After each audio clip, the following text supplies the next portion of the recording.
হাঁটু ব্যথা আর ছিল, একটু প্রেশারের সমস্যা ছিল, ব্যথা ফোলা ছিল, হাঁটু ভার ভার লাগতো, তারপর হাঁটতে কষ্ট হতো। তো সেইগুলো আমার এখন মোটামুটি নর্মাল হয়েছে।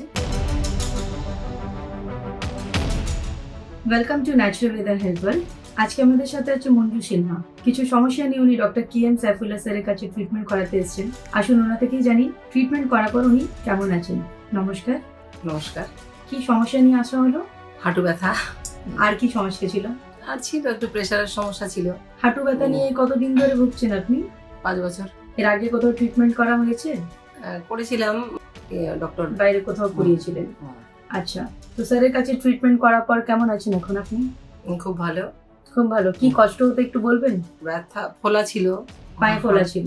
হাঁটু ভার ভার লাগতো, আচ্ছা তারপর হাঁটতে কষ্ট হতো, আচ্ছা। খুব তাড়াতাড়ি হাঁটতে তো পারতাম না। হুম, তো সেইগুলো আমার এখন মোটামুটি নর্মাল হয়েছে। নরমাল হয়েছে, মানে ফোলাটাও কমে গেছে। ফলে কমে গেছে, ব্যথা আর নেই। এখনো ফ্রিকুয়েন্টলি হাঁটাটার জন্য আর একটু সময় লাগবে। এবার ওই আগের মতন তো সেই দৌড়ঝাঁপটা তো হবে না, কিন্তু যে সমস্যাটা মেইন ছিল আপনার ব্যথা ফোলা হাঁটতে কষ্ট, সেই জিনিসগুলো কমে গেছে। একদম ঠিক আছে। এটাই আমরা ঈশ্বরের কাছে প্রার্থনা করছি যাতে সারা জীবন এরকম সুস্থ থাকুন।